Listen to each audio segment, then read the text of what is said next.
Bismillahirrahmanirrahim. Assalamualaikum warahmatullahi wabarakatuh. Kali ini kita akan belajar tentang klasifikasi ilmu, ya, dalam perspektif filsafat. Ya. Eh, Kemarin kita sudah membahas bahwa ilmu adalah penjelasan atas sebuah fakta. Ya. Jadi ketika seseorang menjelaskan sebuah fakta, ya, maka itu disebut dengan ilmu. Ya. Nah, jadi penjelasan seseorang atas fakta yang dia tangkap adalah ilmu. Ya. Nah, eh, karena orang memiliki pemahaman yang berbeda, keyakinan yang berbeda, ya, dan yang pasti seluruh manusia memiliki keterbatasan. Oke, maka kualitas penjelasan yang diberikan akan berbeda-beda. Nah, di sini kita punya sebuah kesimpulan bahwa manusia sifatnya terbatas. Ya, terbatas. Memiliki limitasi untuk menjelaskan sesuatu. Tidak ada manusia yang tidak terbatas. Semua manusia pasti terbatas. Kemudian, bagaimana kita bisa menjelaskan sesuatu menjadi lebih tepat dan bermanfaat manakala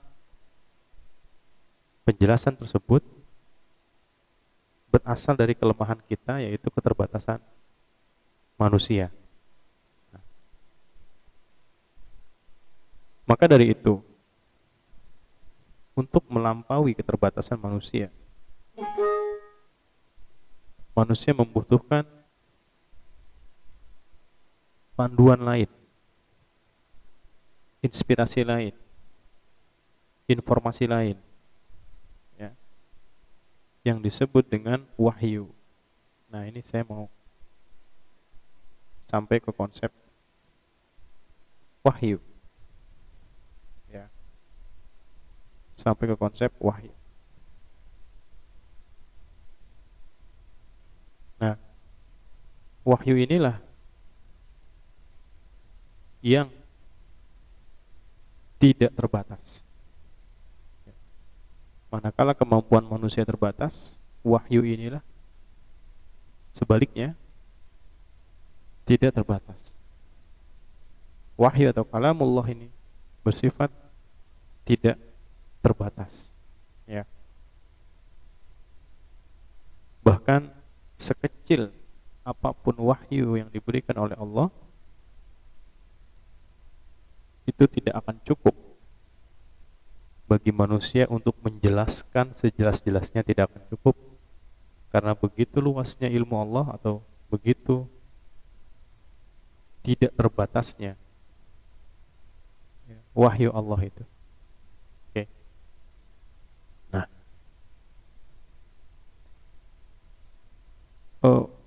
maka kita di sini melihat sesuatu yang radikal. Ternyata sumber pengetahuan tidak hanya akal manusia. Ya, ternyata tidak hanya akal manusia. Akal manusia untuk mengolah fakta, mengolah fenomena, mengolah pengalaman, mengolah apa yang dia lihat menjadi sebuah ilmu pengetahuan. Nah, maka wahyu itu juga kalau kita katakan sebagai ayat, ya, Kalau kita katakan sebagai ayat wahyu ini, maka kita pasti pernah mendengar istilah ayat yang sifatnya al-kauniyah.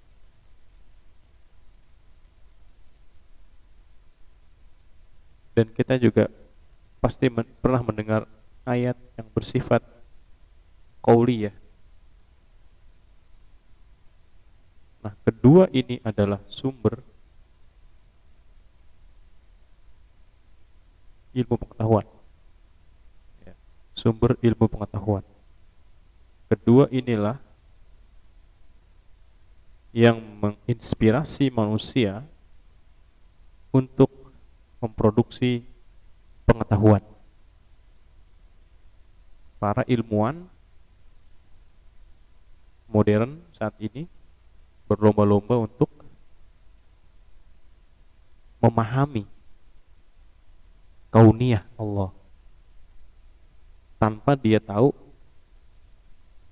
alam ini adalah ayatnya Allah. Nah, itulah bedanya kalau kita bicara perspektif psikologi Islam, ya, secara metodologis di atas tindakan riset kita sudah paham bahwa segala bentuk fenomena perilaku manusia, emosionalitas manusia, pikiran manusia, semua itu adalah kauniyahnya Allah atau ayat-ayat Allah Subhanahu wa taala. Nah, mentalitas itu yang membedakan, ya, ilmuwan psikologi Islam dan yang bukan. Jadi tidak hanya produk keilmuannya, namun juga mentalitas. Karena wahyu ini berasal dari Allah Subhanahu wa taala yang menyinari kita dengan berbagai pengetahuannya al-alim, sehingga membimbing kita kepada kehidupan yang benar. Nah, manakala perilaku manusia, fenomena-fenomena psikologis dilihat sebagai kauniyah. Kauniyah itu artinya ciptaannya. Al-kauniyah dilihat sebagai tanda-tanda ciptaan. Maka di situ sudah masuk nilai-nilai psikologi Islam. Sekalipun nanti hasil risetnya sama, ya, A dan B berhubungan, misalkan sebuah penelitian ingin membuktikan seperti itu, A dan B berhubungan, sama hasilnya, namun ketika kedua orang ini semangatnya berbeda, keyakinannya berbeda, maka secara metodologis itu sebetulnya berbeda, ya, berbeda. Tujuannya saja sudah berbeda, ya. Kalau contoh, ya, misalkan apa tujuan pengembangan alat ukur, misalkan untuk memprediksi perilaku, membuat skor. Nah, ilmuwan psikologi Islam seharusnya melebihi itu, yakni untuk muhasabah atau mengevaluasi diri. Apa kebaikan yang sudah dilakukan, apa keburukan yang sudah dilakukan, ya. Harus apa esok hari? Wal tandur nafsum ma qaddamat liqad, istilahnya gitu, ya. Lihatlah dirimu ma qaddam, apa yang telah berlalu, liqad, untuk esok hari. Nah, itu yang membedakan. Nah, jangan sampai kita mengklaim kita mengembangkan psikologi Islam tapi tidak punya mentalitas seperti itu. Jadi mentalitas seperti itu harus ada. Oke, ini yang pertama. Maka apa yang membedakan psikologi dan psikologi Islam adalah dari sisi wahyu. Kita yakin bahwasanya fenomena, ya, fenomena, fakta dan sebagainya adalah wahyu yang bersifat kauniyah. Kemudian juga yang berbeda adalah kita meyakini, ya, meyakini bahwa ada ayat-ayat yang sifat qauliyah, ada sumber-sumber pengetahuan yang sifatnya verbalitas. Verbalitas yang tertulis di dalam Quran maupun al-hadis, ya. Dan yang telah diwahyukan oleh para nabi. Yang apa-apa yang telah diwahyukan oleh para nabi adalah juga ayat-ayat qauliyah. Nah, jika ada para ulama yang membuat kesimpulan, memproduksi pengetahuan berdasarkan perspektif atau semangat dari sumber-sumber ilahiyah, maka juga kita bisa katakan ilmu tersebut memiliki nilai psikologi Islam, ya. Kalau misalkan ilmu itu adalah ilmu psikologi. Nah, sehingga dari sini kita bisa melihat perbedaan antara psikologi Islam dan psikologi yang biasa, ya. Apakah psikologi yang biasa keliru atau tidak keliru? Dalam arti tidak keliru, yaitu mereka mengamalkan sebenarnya perintah-perintah untuk mempelajari langit, bumi, dan sebagainya. Fenomena-fenomena perilaku manusia, mereka mempelajarinya. Maka saya bilang dalam hal itu mereka tidak keliru, gitu ya. Nah, namun yang belum sampai, saya katakan belum sampai, bukan keliru. Yang belum sampai pada mereka adalah meyakini, memahami, mengerti bahwa semua apa yang dia pelajari adalah al-ayah, sebuah tanda dari Allah Subhanahu wa taala agar orang yang mempelajari ayat-ayat tersebut kembali kepadanya. Nah, belum sampai ke situ. Nah, kita sebaliknya.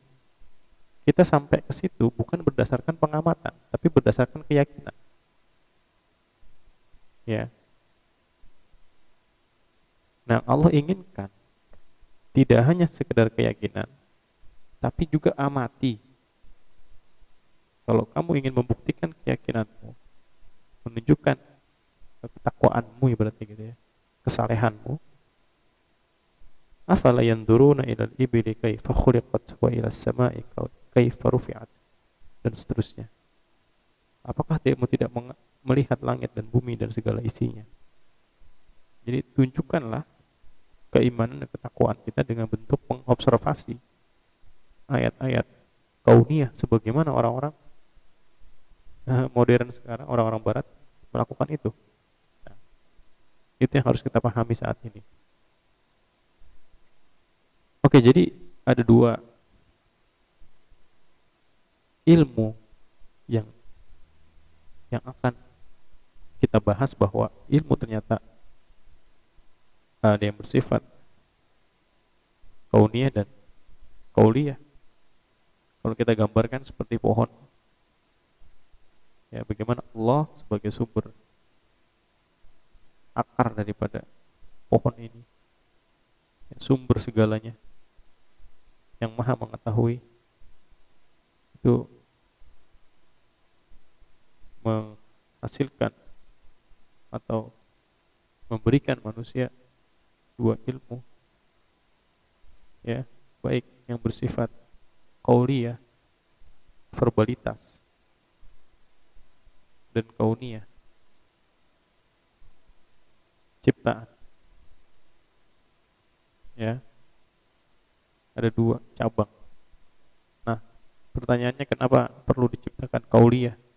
Bukankah cukup Allah ciptakan makhluk-makhluknya sebagai ayat? Tadi saya sudah katakan, manusia punya keterbatasan untuk memahami semesta. Untuk memahami semesta, jangankan sampai umur kita habis, sampai berapa generasi umurnya habis, manusia bisa belum paham. Padahal Allah ingin manusia menjadi makhluk yang paling memahami di antara makhluk-makhluk lainnya. Mana mungkin kita bisa menunggu riset-riset tentang semesta, tentang perilaku manusia. Untuk apa manusia diciptakan? Ya, tidak bisa, kecuali dengan melewati keterbatasan itu dengan membaca firman Allah, ya, ucapan-ucapan Allah yang Allah tuliskan, wahyukan di dalam kitab suci dan juga kepada para nabi. Disitulah kita bisa melampaui keterbatasan kita. Nah, sekarang balik lagi pertanyaannya, kalau ayat kauliyah sudah bisa melampaui keterbatasan manusia, untuk apa kita diperintahkan untuk mempelajari semesta? Tinggal saja mempelajari Quran, kitab suci dan sebagainya. Untuk apa? Untuk apa seperti itu? Lagi-lagi karena Allah, ya, memang akal terbatas, tapi Allah berikan manusia akal untuk digunakan. Untuk digunakan. Ya. Akal digunakan seperti Nabi Ibrahim, ya, menggunakan akalnya untuk membangun keimanannya. Tuh. Jadi akal itu digunakan untuk membangun keimanan kita. Bukan akal ditinggalkan dan hanya menggunakan semata-mata keyakinan kita tanpa menggunakan akal kita. Tidak bisa. Afala ta'qilun, ya. Mengapa kamu tidak menggunakan akal? Ada ayatnya di dalam Al-Quran, ta'qilun, ya'qilun, dan sebagainya. Jadi gunakanlah akal yang Allah berikan untuk membangun keimanan kita. Manakala kita sudah menggunakan akal dan sampai pada keterbatasan akal, disitulah kita akan mengalami pengalaman takjub bahwa, oh, inilah mengapa Allah berfirman sebagaimana A, sebagaimana B. Ya, bisa sampai kepada seperti itu karena jerih payah akal kita membangun keimanan kita sehingga kita sampai kepada ketakjuban, ya, ketakjuban kepada wahyu Allah Subhanahu wa taala. Nah, oke. Itu sudah jelas, ya. Jadi ada yang kauniyah dan ada yang qauliyah. Ya. Nah, seperti itu. Yang qauliyah tentu saja bersifat tekstual, verbalitas, ya, disampaikan melalui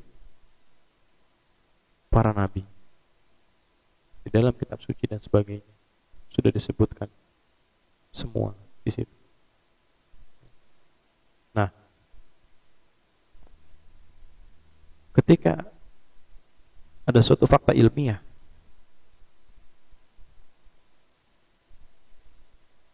bersesuaian dengan kitab suci misalkan,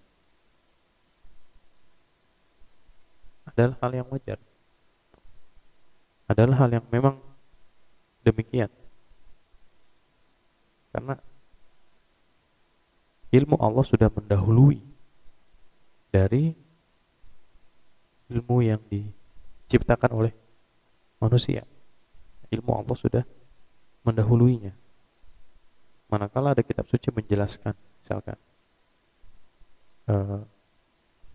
oksigen itulah bahan bakar sebetulnya, bukan minyak, bukan apa sebagainya, tapi oksigen itulah sebenarnya bahan bakar, syarat terbakarnya api, gitu ya. Kan fakta ilmiah, ya. Zaman Nabi belum paham oksigen. Nah, kemudian di zaman sekarang ditemukan oksigen. Ternyata di kitab suci bahwasanya api itu bisa lahir dari daun yang hijau. Daun yang hijau, bukan daun yang kering. Kenapa? Daun yang hijau menghasilkan oksigen. Oh, berarti kitab suci bersesuaian dengan keilmiahan. Itu sudah hal yang wajar. Tapi manakala pengetahuan berubah, pengetahuan manusia tidak stagnan, ada perubahan-perubahan, fleksibel. Apakah kitab suci yang tadinya ya kita anggap sesuai dengan fakta ilmiah A, kemudian fakta ilmiah A tidak berlaku kembali, apakah kitab suci menjadi keliru? Tidak. Kenapa tidak? Karena kitab suci tidak pernah mengklaim, Allah tidak pernah mengklaim kitab suci sebagai book of science. Kitab suci bukan buku ilmiah, bukan, tapi melebihi itu. Jadi tidak pernah mengatakan Al-Quran itu adalah buku ilmiah. Ya, Al-Quran adalah melebihi itu. Al-Quran adalah bercahaya, cahaya, sirajam munira, ya, memancarkan cahaya untuk menginspirasi akal kita dan kehidupan kita. Itu fungsi daripada Al-Quran, posisi daripada Al-Quran. Jadi Al-Quran tidak mengikuti temuan-temuan manusia, bukan. Al-Quran sudah sejatinya seperti itu. Apapun temuan manusia di dunia ini tidak ada hubungannya dengan Al-Quran, ya. Tidak ada hubungannya dengan Al-Quran. Ya, namun, ya, manakala sesuatu fakta ilmiah bersesuaian dengan Al-Quran itu sangat mungkin, ya, sangat mungkin terjadi. Nah, apakah kita menjadi yakin fakta ilmiah ini tidak keliru, tidak bakal pernah keliru? Nah, jangan sampai mencampur adukan, ya, fakta ilmiah dengan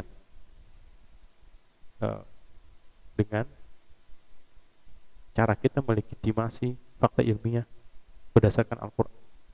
Jadi jangan sampai kita melegitimasi suatu fakta ilmiah dengan ayat Quran. Ayat Quran untuk menginspirasi akal kita, ya, bukan untuk melegitimasi pendapat kita, bukan.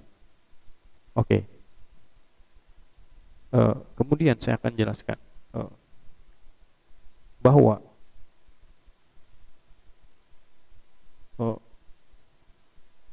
wahyu ini memang, Al-Quran ini adalah sesuatu yang menginspirasi kita sehingga kita bisa, nah di sini hubungannya, sehingga kita bisa menghasilkan produk ilmiah. Dia menginspirasi, ya, menginspirasi. Nah, tentu saja inspirasi ini berdasarkan interpretasi kita. Jadi apa yang kita pahami sebagai A belum tentu apa yang 100% apa yang Allah maksud, ya. Jadi Al-Quran itu interpretatif. Jadi kita terinspirasi oleh Al-Quran dan kita membuat produk pengetahuan darinya, produk A, misalkan teori A. Kita tidak bisa melegitimasi teori kita selalu benar karena kita terinspirasi dari Quran, nggak bisa gitu. Tetap saja teori kita dapat diuji kebenarannya.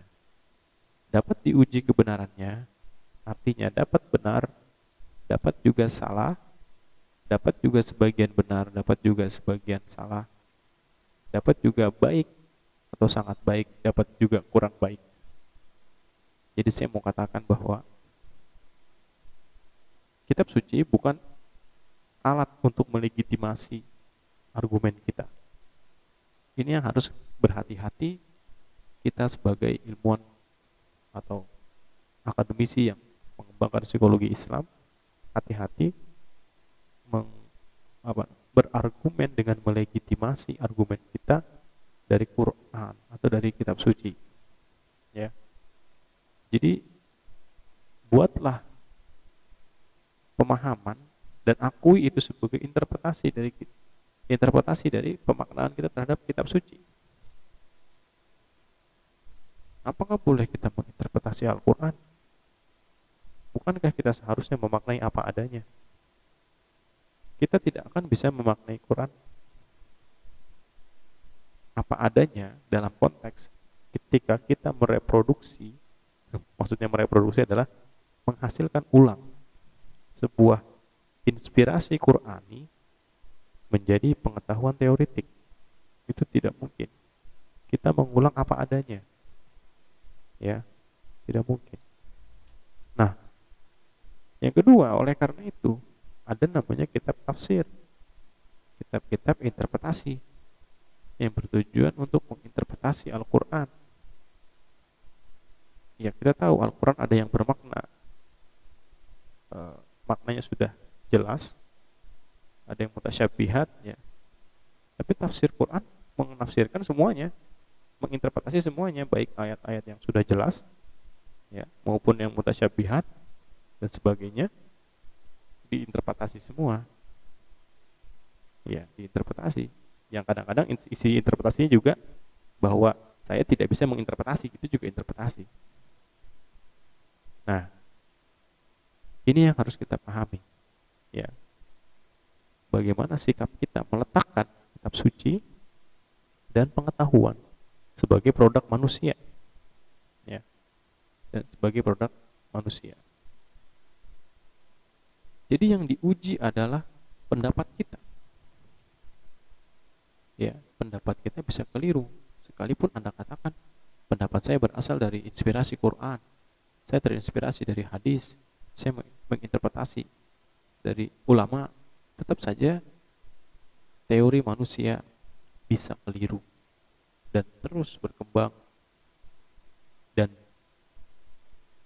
menjadi tidak relevan mungkin saja, dan bisa menjadi lebih relevan mungkin saja. Ya. Kalau Al-Quran atau kitab suci posisinya ada di teori, maka Al-Quran tidak akan bisa menjadi kitab sepanjang masa. Yang menjadikan Al-Quran atau wahyu Allah yang diturunkan para nabi, khususnya Nabi Muhammad, menjadi ajaran sepanjang masa karena dia bukan teori, tapi dia guidelines. Ya, inspirasi kita, pengarah kita untuk memproduksi sebuah pengetahuan. Nah, itu yang perlu dipahami. Ya. Nah, nanti part 2 saya akan jelaskan cabang-cabang dari ayat kauniyah dan cabang-cabang dari ayat qauliyah. Namun sebelum kita bahas qauliyah dan kauniyah, tadi kita sudah bahas bagaimana posisi ayat qauliyah terhadap ayat kauniyah dan bagaimana ayat kauniyah terhadap ayat qauliyah, sehingga kita lebih memahami dan memperlakukan keduanya dengan tepat. Terima kasih. Assalamualaikum warahmatullahi wabarakatuh.